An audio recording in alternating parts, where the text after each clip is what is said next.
computer screen. I am getting a message now that my connection is unstable. I just got a message. I'm hopefully 2 minutes early here. I don't know if you guys just saw that. I got a question. I got a little statement from YouTube Live that my connection was unstable. I hope that it has stabilized. Before we get to our scheduled start time, which is 11 o'clock here on the East Coast, that's 2 minutes from now. I would love, I see some questions already coming in. I'm going to scroll through those and answer as many as I can. But before we get to the questions, since we're still in advance of our start time, hi everybody, and let me know whether or not you can see and hear me the way you'd like to on your screen. I want to make sure that our connection is stable and that we are good. Oh, look, I'm looking smooth with a lot of O's from Jake. Thank you, Jake. I appreciate that. So it sounds like we are in pretty good shape. I'm going to do my best today to manage all the questions that are coming in. I see that we've got dozens of people on already, and we haven't even started yet. So hello to everyone.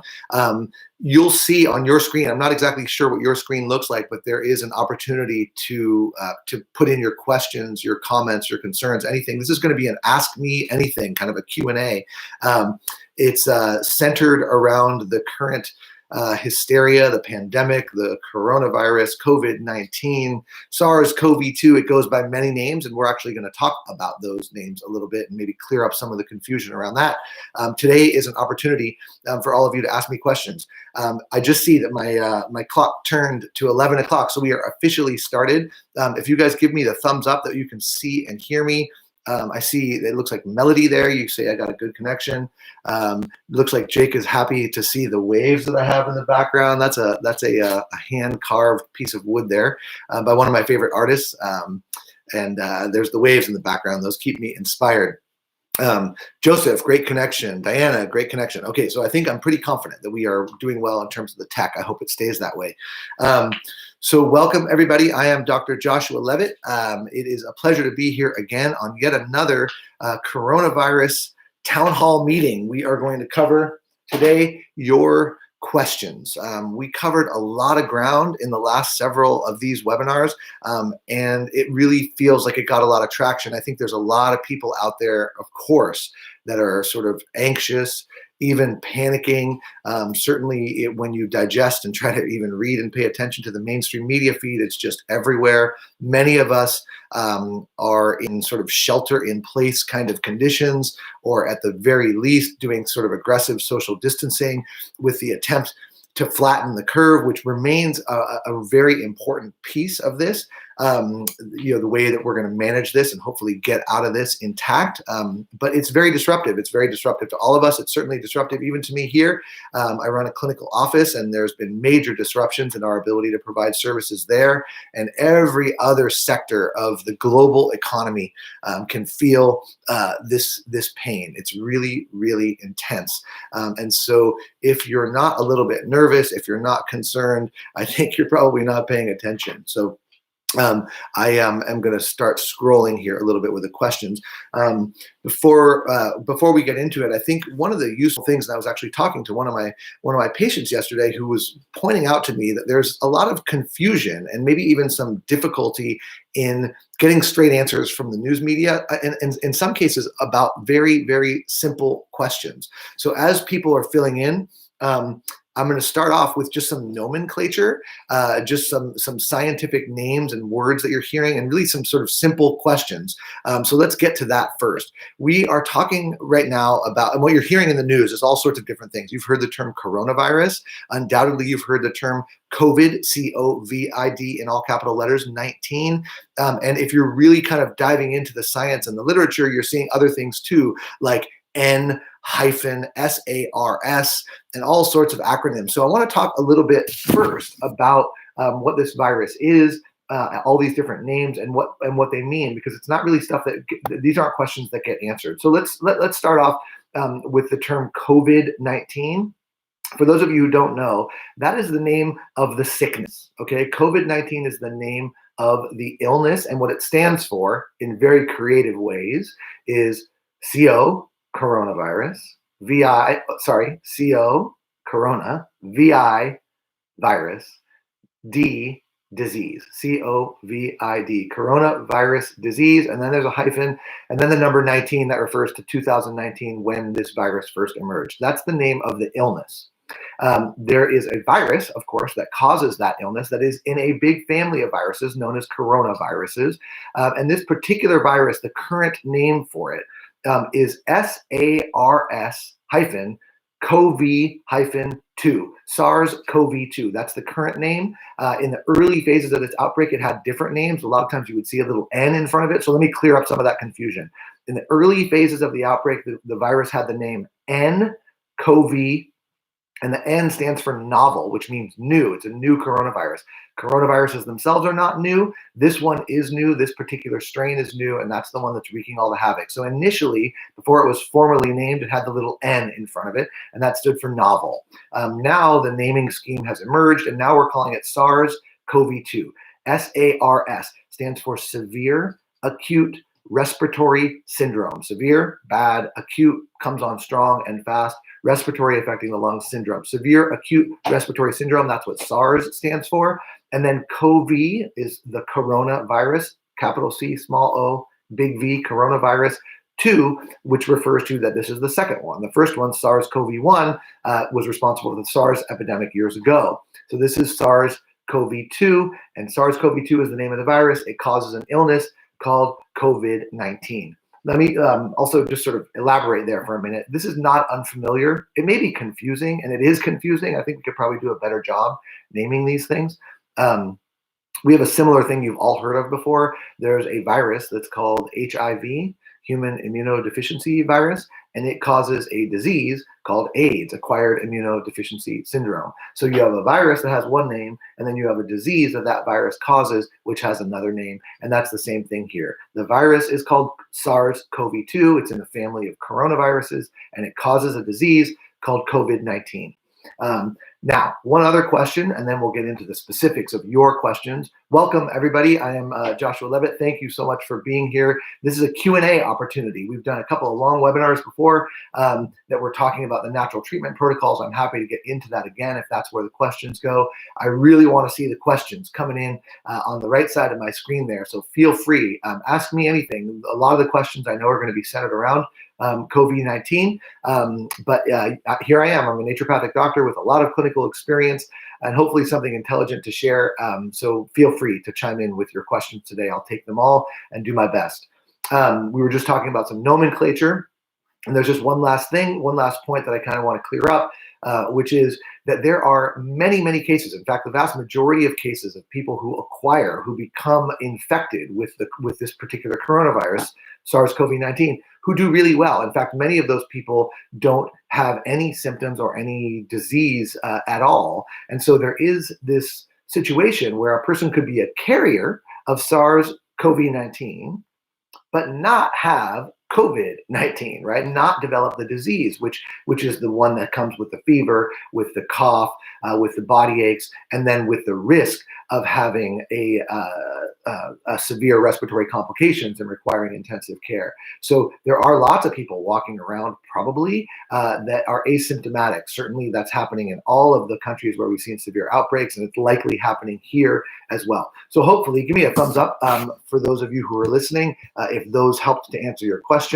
Oh, I see some people, the questions are populating already. So I'm going to start at the top, and I'm going to scroll down, so bear with me if I'm looking this way and that on the computer screen here. I see that Anne asked about vitamins, supplements are good to take to combat COVID-19. It's a very provocative question. We've talked a lot about the answers to that questions in the previous webinars, and I have an extensive set of notes that I'm happy to share with you. Before I even approach the answer to that question, forgive me, there's a disclaimer that's really important here. And that disclaimer is that right now, this is still a new virus. There's research pouring in all the time. Most of that research is just being published on a preprint server. It hasn't gone through the peer review because we're just rapid fire trying to understand this virus, this disease that it causes, and what treatments, if any, may be effective for it. So at this point, There is nothing that we know that can decrease the symptoms or cure this disease, and that applies to both pharmaceuticals, vaccines, and a lot of the natural things as well. So right now, I got to make this point really, really hammer it home. There is no evidence because we are too early to have any significant double-blind, placebo-controlled trials to demonstrate what's effective for this. So all of the things that we're talking about are really theoretical, hypothetical, or just based on anecdote, past experience, and sort of a kind of a might help, probably won't hurt, why not kind of scenario. And so in that realm, I think this is an opportunity to have this discussion about where our line is. You know, when you look at the mainstream media and you certainly look at conventional medicine, they will tell you there is no evidence, there are no treatments, there's nothing that can be done besides washing your hands, social distancing, and all those things that are very, very important, but there's nothing that you can take, there's no treatments that are available. And on one sense, that is very much true. But in another sense, there are a lot of treatments that have historical use, certainly in Asia, Chinese medicines, herbal medicines, nutritional medicines that have immunomodulating activity, have demonstrated antiviral activity. Now, of course, these things have not been studied against COVID-19 or even against SARS-CoV-2. But if those things are safe and reasonable and rational, without saying that they are necessarily proven treatments for this problem, it's probably reasonable, at least in my view as a naturopathic doctor, to consider those treatments because there's nothing else, right? If the evidence shows us that there's something better, that there's something more effective, of course we would switch to that. But in this situation, got a little net here, where we are up against the absence of evidence, we're left with a decision. Do we try things that just might help as long as they're safe? And I fall on the side of, yeah, let's do that. I mean, we're really in a pickle here. So I'm going to go briefly and through the answer to that question. We've talked about things in previous webinars like vitamin A, which may have some utility, vitamin C, both by the oral route and intravenously being used in China, vitamin D, N-acetylcysteine is important. There's a whole bunch of herbal medicines that can be useful. People are taking elderberry extract right now. It's not clear whether that has activity against COVID or coronaviruses in general. Andrographis, astragalus. I promise you that at the end of this webinar, I'll have my team send you all the notes with all of the specifics of the question that you have there, Anne, about vitamins, minerals, and supplements. The next question coming in, I'm going to try to get to as many of these as I can, is coming from Jake. And Jake's question is it possible that COVID-19 was already here in January and February, and people who already had what they thought was maybe the flu or some other kind of respiratory infection could have actually been corona? So, wow, it's a great question, and I'm getting this question a lot in office. There's lots of people who have been sick or who had been sick in January and February wondering, gosh, you know, I didn't get tested for corona. Maybe that's what it was. The genuine answer, the honest answer is we don't know. And the reason why we don't know is because we haven't done a good job of testing. That's a separate discussion. I'm sure many of you have realized that here in this country, in the United States, and I know there's many of you who aren't in the United States, we didn't do a good job of rolling out an effective testing regimen in the early phases of this outbreak. And so now we're left with a lot of unanswered questions, including how big the outbreak is, how long it's been here, how many people are affected by it. Jake, to your question, it's very possible that there are people out there in the community who have had and already recovered from coronavirus infection with this particular bug, who were diagnosed with something else, were sent home being told they had bronchitis. There's a bunch of statisticians, epidemiologists, public health experts that are looking at this question as well. And the data is really interesting. There's a couple ways to frame it. One thing that's very good news for us in the United States right now is that at this exact moment, our hospitals are not overwhelmed. We hope that they don't become that way. They're getting close to that out in Washington State and in a few other places where we're starting to see kind of a ramp up of cases. And that's the big concern, that we're going to overwhelm hospitals. But right now, that's not exactly happening. And so that's good news. And we also know that our death rate, the fatality rate here in this country, in the United States, is so far not this massive exponential growth. We're seeing increasing fatalities. You can look at the current numbers to see, but we don't see a shocking thousands and thousands or hundreds of thousands of deaths in this country. And so a lot of the epidemiologists and the statisticians are backing those numbers out, looking at the death rate, knowing what the fatality rate is in other countries and kind of trying to predict how many cases there are. Now, this is really complex math. Right now, it looks like it's probably not true that there are loads and loads of people who previously had coronavirus based on the fact that not that many people have died. We know that this infection has a fairly significant death rate, at least 1, if not 2%, and certainly higher than that in some populations. And we're just not seeing those kinds of fatality numbers, which suggests that we're probably not seeing widespread outbreaks like those flu cases you were talking about. Hope that answers your question, Jake. It was a long-winded one. Diana asked a good question too, that says that she had heard that once the weather gets warm and humid, that the virus will be less active, and that she's hoping that that is true. I suppose it's more of a statement than a question. I think we are all with you on that one, Diana. We're all hoping that that is true. It's not clear. It's not clear yet whether or not warmer and more humid weather, that typically is the case, probably for reasons directly related to weather. Viruses don't tend to like hot weather or high humidity, and that is probably at least part of the reason why seasonal outbreaks of influenza, which is a different virus entirely, kind of peak up in the cooler months and then cool down. There is some concern around this particular coronavirus that may happen. Again, I have this gnat flying around. Sorry for that. I don't know if you can see it, but it's bothering me. The concern that a lot of public health experts are worried about right now is that we may see a pop in the springtime, like we're seeing now, and then a cooling off of the incidence of this infection over the summer, and then another pop in the fall and into the winter, moving even into next year. That is the example of the curve, that kind of two-peaked curve that happened in 1918 and into 1919 with influenza. And there's a lot of concerns that might happen here too. I think that it's important to kind of go back to this idea and all of us understanding and reframing that this is not kind of a 1 to 2 week sort of storm, that's going to be over at the end of 2 weeks with aggressive social distancing measures. I think we should think about this more as a season, and we're going to have, and what we can do if we do that social distancing and flattening that curve, like we're all being guided to do with these measures, that prolongs things, eases up some of the burden on our hospital system, but at the same time, prolonging means that we're in this for a longer haul. So that hopefully answers your question there. So I'm going to go through here with some of the other questions. Marcella asks a question that she says is silly, and it's not that silly of a question. Marcella, I think it's quite a good question. If we are home for days, do we need to wash our hands as much? I don't think your question is silly at all. I think it's actually a very thoughtful question. The idea of hand washing is that our hands are fomites, right? We go and explore things in the world. We touch doorknobs, we touch toilet handles, we touch shopping cart rails, we touch, all sorts of things out there in the world, surfaces upon which coronavirus could live, for days is what they're telling us. And so if that live virus on that countertop or on that shopping cart handle gets on your hands, you want to wash it off so that you don't expose yourself, your own respiratory and mucous membranes.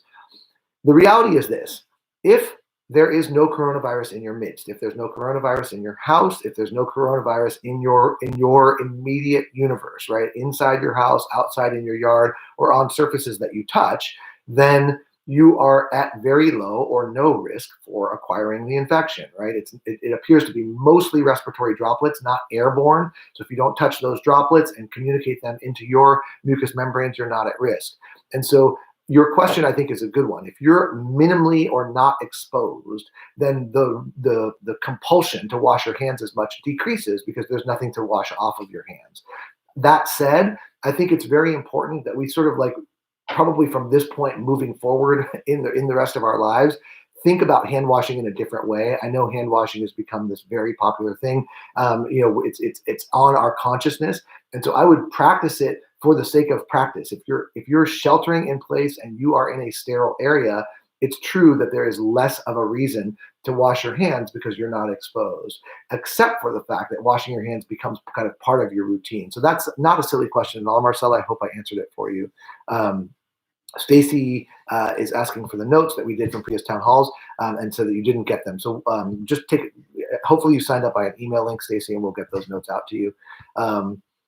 Rhonda asked a good question. Should we be wearing a mask when we go out to the store or anywhere else? The mask question is a really good one. The kinds of masks that prevent the exposure to the user, to the person who's wearing the mask, are masks that are largely used by healthcare workers, N95 and respirator type of masks. Those are not the type of masks that most people are wearing, out and about. You see these little surgical masks, which unfortunately don't do a terribly good job of protecting the person who is wearing it, right? What they do is they do a pretty good job of protecting or preventing you from touching your face, your mouth and nose, because they're covered. And they are particularly effective for people who have symptoms, right? So we know this thing is spread by respiratory droplets. It's especially important for anybody who has a cough, who has the infection, or has a plausible infection, is being monitored for it. For those people to wear the masks, because they will cough out their respiratory droplets into that mask and decrease the risk of giving it to someone else. For the general asymptomatic population, wearing a mask is probably not that effective, and that advice comes straight down from all of the big government agencies, CDC, public health officials everywhere. They just don't do that good of a job protecting the average user. I see my team has already posted that notes from last week's town hall can be found in the description of the video. So Stacy, that's your answer right there. Linda asked a question about the virus living on clothing. It's a great question. It appears to be able to live on non-porous surfaces for up to days. In doctors' offices, including mine, it's really important that we make sure that any garments, even clothing fabric, get washed before coming back. So doctors are washing their white coats more than they usually would, their shirts, their pants, etc. It does appear to be able to live on non-porous surfaces the best. That's things like stainless steel countertops. Certainly can survive longer there than it can on porous surfaces like clothing. But clothing is a risk as well, but not as much as non-porous surfaces. Renee asks a question that I really just wish that I knew the answer to. How long do you see this as being a problem? Will we go back to normal anytime soon? Gosh, Renee, it's a great question. I wish I had a great answer for you. I'll do my best. I said earlier, I don't think that this is a storm. I think this is a season. I think that we are in this for quite a long while, at the very least several weeks, and probably well into the summer before we get back to anything that's close to normal. I think that we're going to be impacted by two main things, but of course there's kind of global impact. Number one, the virus itself, and the medical problems and complications, sickness and death associated with it. That's problem number one.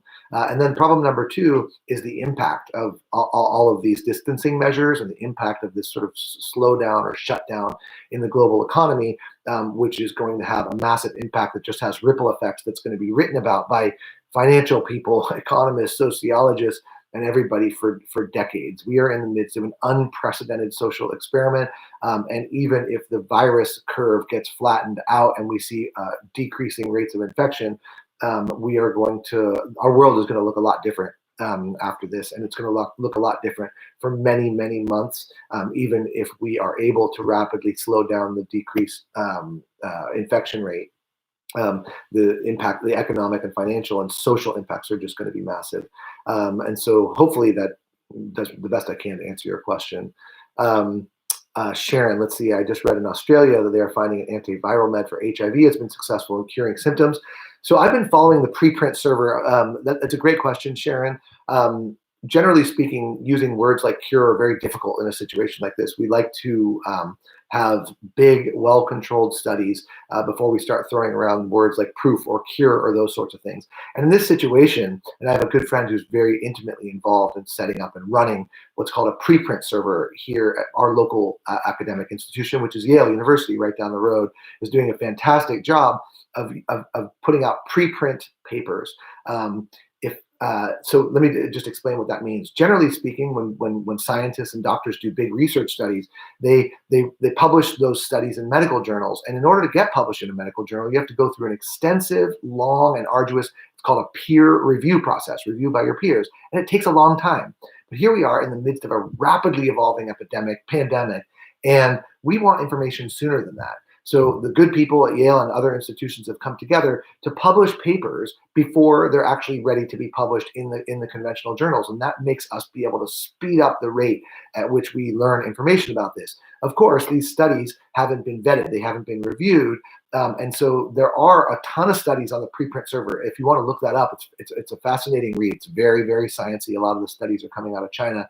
MED, RXIV is the URL, the login for the preprint server that's run by a physician who's a very good friend of mine at Yale, and a bunch of others in a collaborative. And what you'll see on that preprint server, if you look at it, is a whole string of scientific articles, including many, many of them, over 600 at this point, about the coronavirus outbreak. And yes, there are conversations there about HIV drugs, about anti-malarial drugs, about cardiac medications like ARBs and ACE inhibitors. We can talk about that in a minute, and other treatment options that are being thrown at very sick patients in the hospitals all over the world.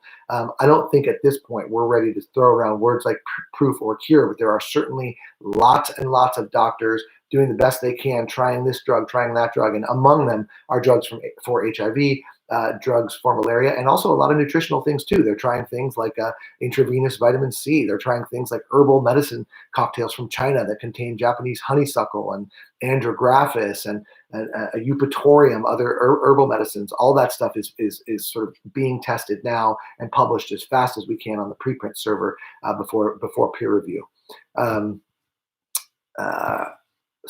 One of the questions here, beginning to run out of soap and disinfectant hand soap in markets, anything that we can substitute. Yeah, I know there's been a big run on cleaning products, personal hygiene products, soaps, and hand sanitizers. It's very clear that the big producers of these products are ramping back up production. And so it seems that right now the very best solution is just regular old hand soap. It doesn't need to be a disinfectant type of soap. It doesn't need to be a hand sanitizer. The virus actually, as much havoc as it's wreaking, is fairly easy to kill. The nature of its outer cellular membrane is pretty easy to disrupt with simple soap and water. And so hopefully the stocks at your local markets, a regular bar of hand soap or a pump soap appears to work the best. The foaming soaps are probably fine, but slightly less effective because they don't have that slippery surfactant effect. And in terms of hand sanitizer, a lot of people are making your own. Hand sanitizer needs to be at least 60% isopropyl alcohol. 62% is probably ideal in order to be an effective disinfectant for this. And there's a lot of recipes that you can see online of how to turn a regular bottle of isopropyl alcohol into a hand sanitizer for personal use. So let me get through here. Stacy said, thank you. What is your belief about wearing goggles and gloves when we go out? I don't think goggles are necessary going out. I mean, I'm assuming that you're just talking about going out and about, which we should try to minimize. Let me state that first. Minimizing going out and about is step one. It's not unreasonable to wear a glove, a latex or nitrile type of glove, like that you would find on a doctor's hand or a cleaning person's hand, because the virus is not going to penetrate through that. If you're wearing gloves, a lot of people are less inclined to touch their faces. So it's not an unreasonable thing if you're going to be out and about touching the handle of a grocery carriage or cart to wear gloves and then remove those gloves and get rid of them after exposure, minimizing face touching. But even if you wear gloves, it's very wise if you're out and about and exposed to wash your hands for at least 20 seconds with soap and water after exposure to any possible contamination. That's the way that we're going to flatten the curve. So I hope that answers your question, Pam. Sarah, hi Sarah, that's my sister. If one finds themselves with a cough or sore throat or even mild symptoms, what is the protocol? So this is a great question. Many of us right now are in this kind of hysteria, this sort of like pandemonium all around. That's all really about the social distancing. It's about the imposition on our lives, the kids home from school, and we're not yet talking about the actual sickness itself. I hope that I'm able to answer your question here.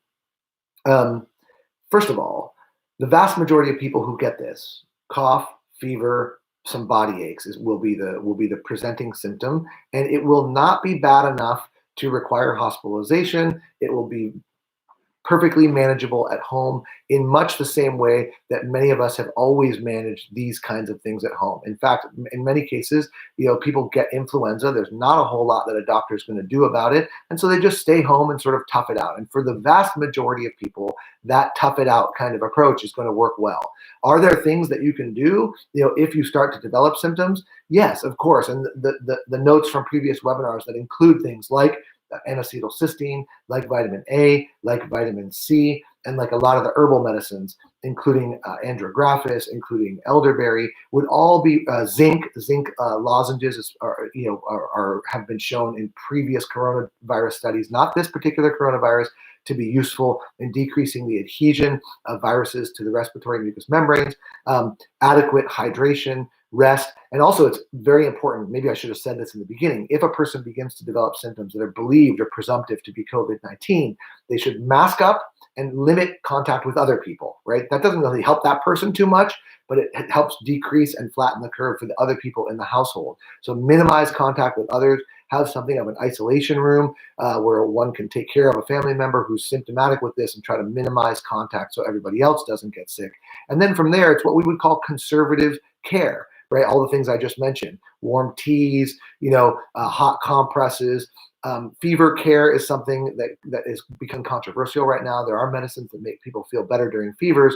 That's non-steroidal anti-inflammatory drugs like ibuprofen and naproxen. There's also antipyretics like acetaminophen. In the UK, you guys call that one paracetamol. There's some controversy around those drugs. I've been really scouring the preprint server right now. In social media, you're seeing people say avoid the use of those things because they might make the situation worse. Even the French Prime Minister a couple of days ago said avoid the use of non-steroidals. That's not an evidence-based recommendation. And right now, it's not clear whether or not non-steroidal anti-inflammatories improve or worsen the situation. So the answer is just we don't know with respect to non-steroidal anti-inflammatories. Conservative care is the rule. If a person becomes increasingly short of breath or with an extremely high fever, and it's looking like they are going into what we would call respiratory distress, these people are very, very sick. That's the point when one would migrate over to the hospital for the more intensive care that's required to keep somebody out of trouble in acute respiratory distress syndrome. So I hope that answers your question there. Let's see what we got here. What about when we bring groceries into our home? What do we do? Right. I mean, this is a tough thing. Thank you for that question, Linda. I don't, if you're out in the grocery store and you're picking items off of a shelf and then bringing those items which have possibly been coughed on or sneezed on by somebody else, there is a theoretical risk there. This is why we're trying to minimize contact. I don't know that one needs to go so far as to wipe down every can that they can of beans that they picked up at the grocery store. Most of those things haven't been obsessively touched by lots of other people. You need to think about just the realities of respiratory droplets coming out of other people's mouths and noses, landing on surfaces that you are touching, you touching those surfaces, and then communicating them to yourselves. And so we have to just take the necessary precautions there. Jake, another great question by Jake. Neighbors say that they are boiling and steaming pots of water with a little bit of bleach.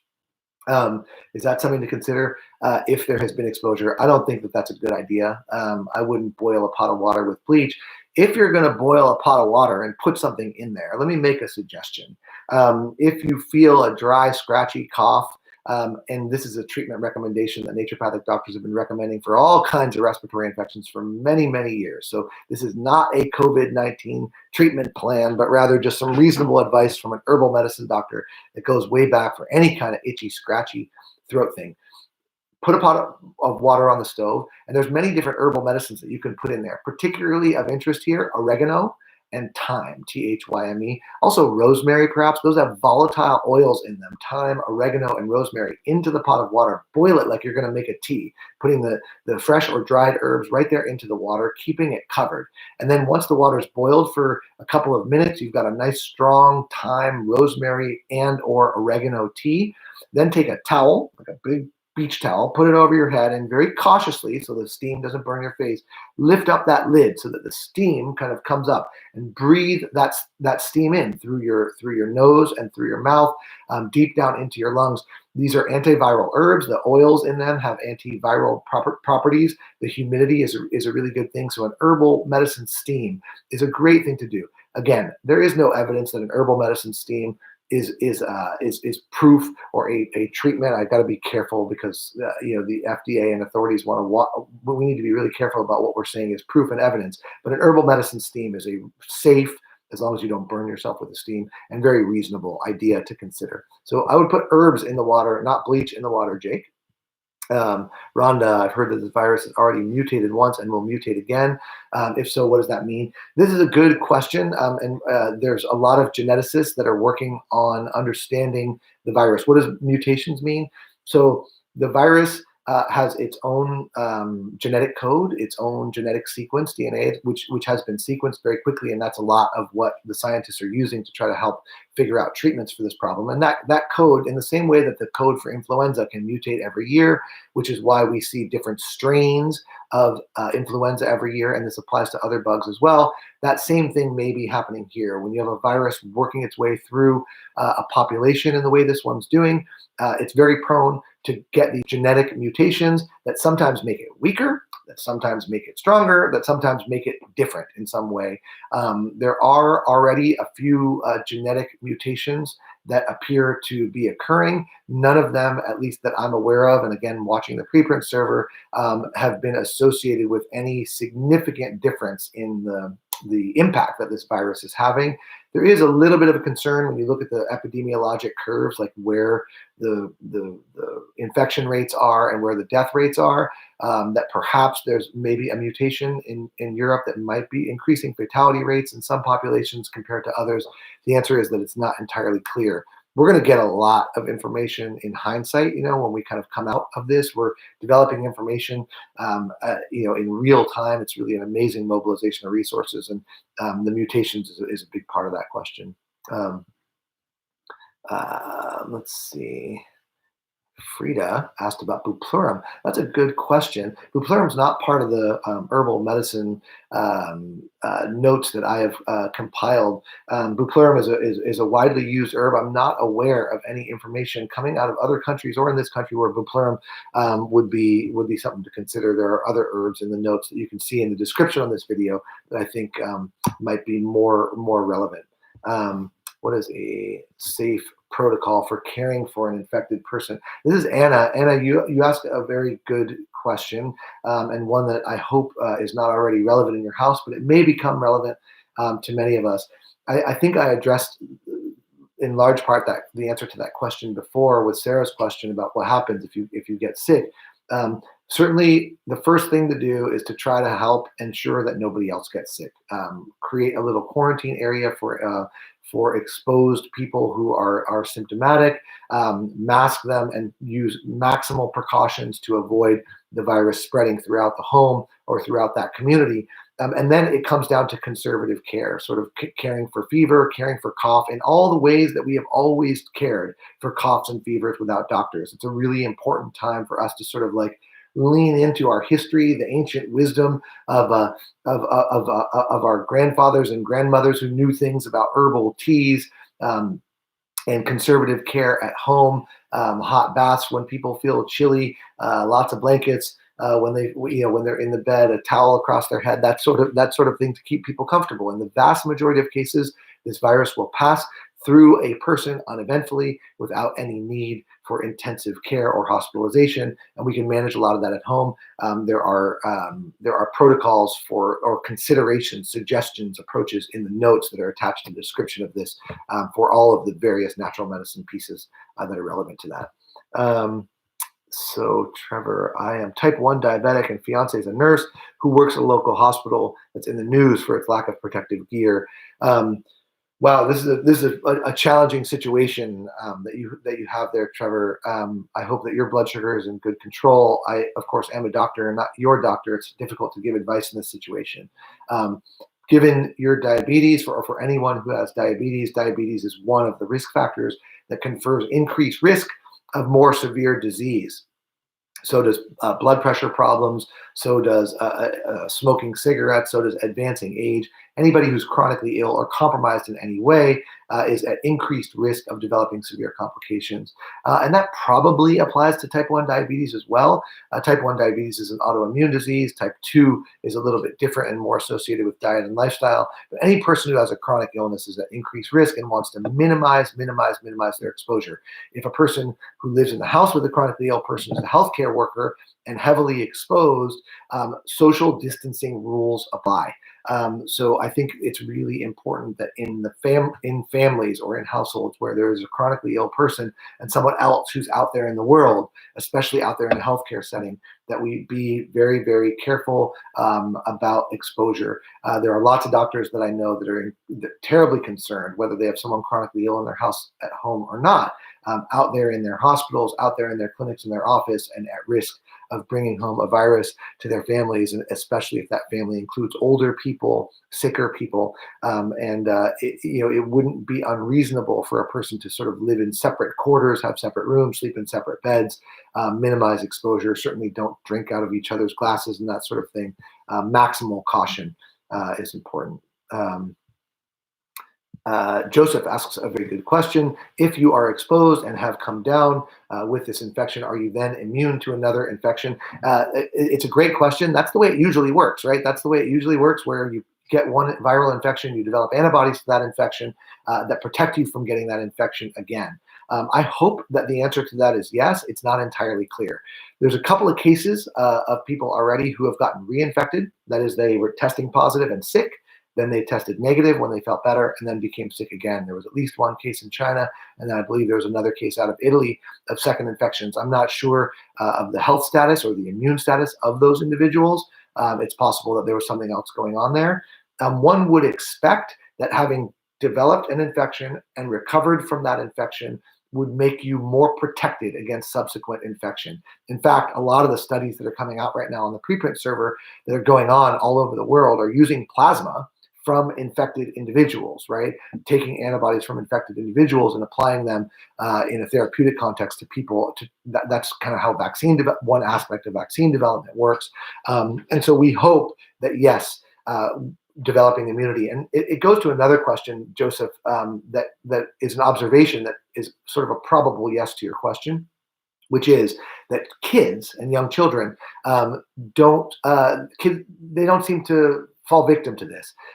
And part of the reason may be that coronaviruses in general, right, the big family of coronaviruses have been here for a long time. In fact, they're largely responsible for common colds in pediatric populations. Those little kind of runny noses and colds and coughs and fevers, many of those are caused by coronaviruses. Of course, not this one, not the SARS-CoV-2 virus, but similar, right? And so it appears, and we're not entirely sure yet, again, scientists are working aggressively on this, that people who've been exposed to a lot of those other coronaviruses, those pediatric coughs and colds this year and in previous years, may have what's called partial immunity or partial protection, right? Which may be the reason that those children seem less impacted by this particular one. So that's a possibility that, and that argues in the favor of kind of data coming forth that getting a COVID-19 infection and recovering from it will confer lasting immunity. And we certainly hope that's the case. If it is indeed the case, then that's, the way these epidemics work is once it reaches sort of a high enough level in the population, something called herd immunity occurs. There's enough people who've already had it that overall incidence numbers start to go down because the virus has nowhere else to go because a lot of the population's already protected. And that brings up another thing. I didn't see anybody ask this question, but there's a couple of experiments. I'm not sure if these are in place yet, but they're certainly ongoing. And there's discussions in the UK, there's discussions in the Netherlands right now, and in a couple of other countries about trying to implement herd immunity as a containment strategy, which is kind of freaky. The idea there is keep all the vulnerable people away, right? Like, either in quarantine or in shelter in place sort of situations, the older, the sicker, kind of keep those people away and allow the virus to spread out. You ever heard of those chicken pox parties that sometimes people have? It's like, everyone get the chicken pox so we don't have to deal with it later. This is something that's actually being explored by public health officials right now in Europe, that are thinking that it maybe one of the best containment strategies is to allow the virus to percolate out through the otherwise healthy community. Hopefully they won't get that sick, develop that more than 50% population herd immunity, and then hopefully that will flatten the curve so that the hospital systems don't get overwhelmed. I'm not saying that's a good idea or a bad idea. I'm not a public health official or an epidemiologist, but that is something that's in discussion, which is kind of crazy, a little bit frightening actually too. Patricia is pointing out that she wears latex gloves when she gets fuel in the car. Gas pump have lots of germs. They do indeed. That's not a bad idea, and it's never been a better idea. That's a shared surface. You don't know who coughed on it. You don't know who wiped their nose or their throat and then touched that gas pump handle. This is the way you all should be thinking like Patricia here, about every surface that you touch is possibly contaminated, and therefore your hands are contaminated. So wash those buggers. Moving on, if you were considered in high risk, I'm reading through the questions here. Keep them coming. Anne is saying that she's illuminated. Linda Joe asked a question to be clear, and I apologize if I wasn't terribly clear. I don't think that wiping off things that you bring into your home is necessary. I think that wiping off your hands after you touch things that may be contaminated is more necessary. I think at this point it's probably unrealistic to think that the groceries that you're going to get are all going to get wiped off. The cans of beans, the vegetables, the fruits and whatnot. We can wash our fruits and vegetables like we normally would, but I think if you think of your hands as the vector, that's a more important thing. So if you open up a can of beans that wasn't washed, it was in the store, you brought it into your house, that can of beans is conceivably contaminated. You touched it. Now your hands are conceivably contaminated. Wash those, and that's, I think, the more important feature than washing off every can. If you want to do that, certainly be my guest. But that seems like more than is probably necessary. Valerie's looking for the notes. What about the type A that doesn't show any symptoms? Is it possible we've already been exposed? Janice asks a good question. And Janice, maybe you can clarify. There are people out there that are contracting the virus. The virus gains admission into their cells, and they don't develop any symptoms. That's who you want to be in this situation. And the notes that I described before, and the whole natural medicine treatment approaches, I suppose one of the main goals of that is to try to keep you an asymptomatic carrier, right? That's who you want to be. If you are going to get this infection, if you're going to carry around the virus, you want to be one of those people who doesn't get severely ill, and maybe even better yet, be one of those people who doesn't get sick at all. There's something that you asked there, Janice, that is pretty nuanced, and I'm proud of you if this is where you're going with this.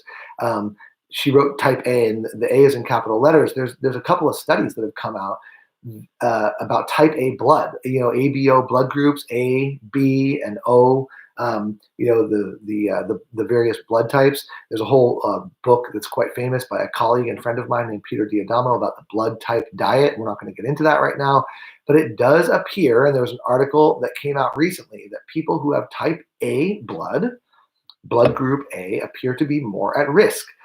Again, preprint server only. This is not peer-reviewed data, and there are reasons to suspect by the unique immunological characteristics of people with type A blood that they may be more uniquely at risk. We can't say this definitively yet, but this is something that may be explaining some of the differences in kind of severe illness and death in certain populations, is ABO blood groups. And for what it's worth, it appears, at least from that preprint study, that type O blood is the most protective and type A blood is the most vulnerable. So that's an interesting thing. And if that's what you were referring to, Janice, I hope that helps you. Linda, thanks, Doc. You're the best. Hey, I appreciate it. These have helped so much to alleviate anxiety. Pam, thank you for that. I think, gosh, let's talk about that as we wind down here. So much anxiety. I still think that the old saw still holds. It's good to be prepared and to be educated, but not to panic. Panic doesn't really help any of us in this situation. And if this education, information, and even some of the strategies that I've discussed today and in previous webinars can help alleviate or allay some of your anxiety and make you feel empowered in a situation where it's really easy to feel disempowered, gosh, I'm really grateful that I can do that for you. I so appreciate it. There's sort of gratitude coming in the live chat box. If there's any other questions, we're coming up on 50 minutes already now. We've had over 100 people here today. It's such a treat to be able to do this. It's amazing. I thank you to my team who enables this to be possible, and to the technology which still works. It's remarkable to be able to engage with you guys in this way. The technological advancements are just fantastic. Thank you guys all for the questions that you've asked. My notes are available in the description. We're going to keep these coming. I want to stay in touch with you. It seems like many of you want to stay in touch with me and my little universe. I hope that the perspective that I bring to the table on this one is appreciated. Joseph's asking for the notes. They should be in the description of this video. Oh gosh, this is a good question. What are 3 big takeaways?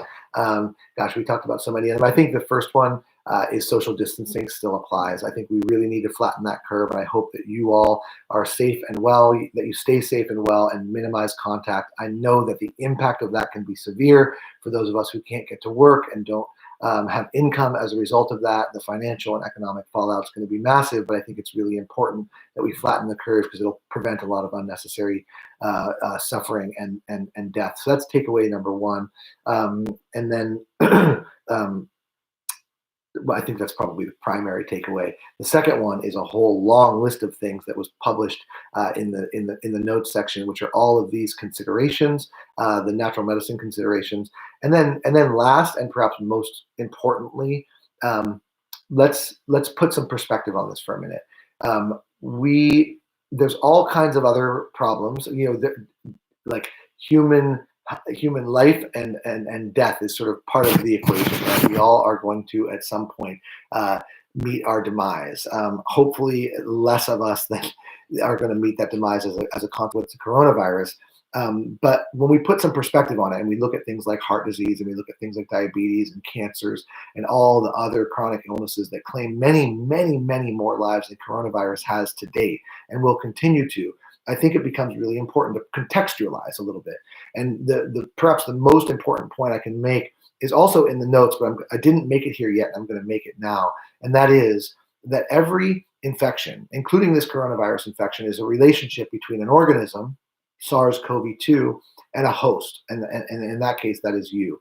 And whether there is evidence to prove this point published in the scientific literature or not, it is very, very clear that the healthiest hosts, the ones who take the best care of themselves by eating well, and that means a minimally processed, plant-centric, plant-based, whole foods type of diet, who sleep well, who manage their stress well, who exercise appropriately. Those who take the best care of themselves are going to be at the front of the pack, so to speak, and more likely to evade capture by coronavirus. This virus definitely has a predilection for the older, for the sicker, for the weaker, for the chronically ill, for those who don't take as good of care of themselves, or for those who have illnesses that have nothing to do with self-care but are just in worse shape. And so trying to keep yourself and your family at the front of the pack by practicing good diet, practicing good lifestyle, practicing good sleep, staying well hydrated, exercising appropriately, and then using all of the natural tools that are available to us that are there in the notes are the things that are most likely to put you at the front of the pack, so to speak, and most likely to have a good outcome when or if this infection makes its way into your universe. So that's the story. Thank you all for the good vibes, for the thumbs up, for the appreciation. It's a pleasure to be here with you. I'm going to sign off for now. Another good town hall webinar on the coronavirus. The notes are in the description. And if you guys appreciated this channel, you can subscribe to this channel, and that will give notifications for when we go live again. We will be planning that soon because it looks like we are in this one for a long haul. So, hey, everybody, take good care, stay safe, be well, and I will see you all again soon. Bye-bye.